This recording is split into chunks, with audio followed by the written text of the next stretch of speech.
Every now and then I get questions about what posers I use underneath my posing table.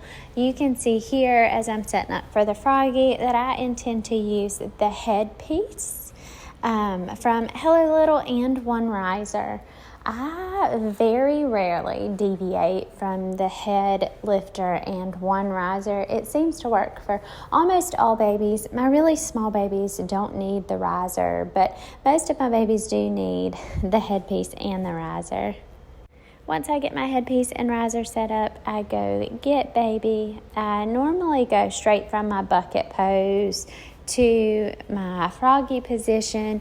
I feel like it's easy. I have baby partially wrapped for my bucket pose. I do a toes out wrap at the end of my wrapped sets, and then I just transition from that toes out wrapped set to freeing those arms, posing baby in my hand, setting baby down in a bucket, grabbing those bucket shots, and then moving up to the table.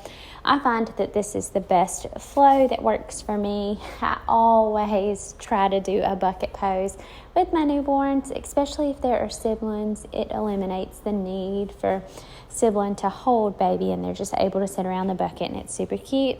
That didn't happen with this. I just used the bucket because, well, it's my favorite prop, and I am a creature of habit. So I tend to use the same props, even though I have a dozen or so more. I really like my props. They work best. I feel like my clients see them and it's what they want. This sweet girl sat right down into that Froggy pose. She did it so beautifully. You can see she's got beautiful flat fingers going on. She let me pull up her sweet little toes. I've got that little layer behind her. You can see when that flash went off, she made a jump. This is why my hands never leave baby.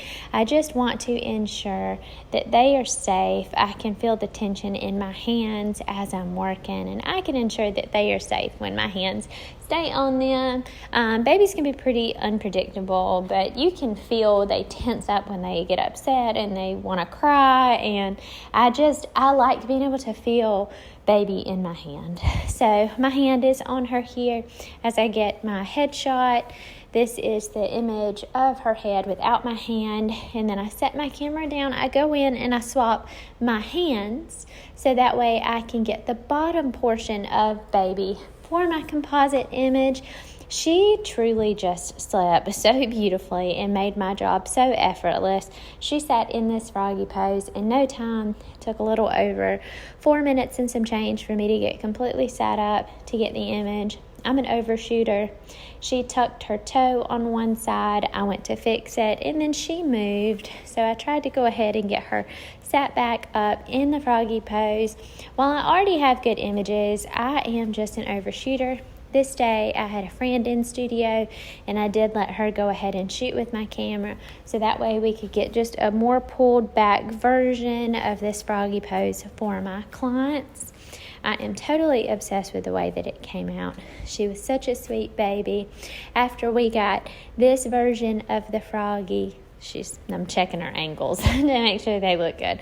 But after we got this version of the Froggy, I did go ahead and get her into my head on hands pose, which she sat into again perfectly. She's just an absolute beautiful baby, and I was so excited that I got to work with her. I cannot wait to watch her grow.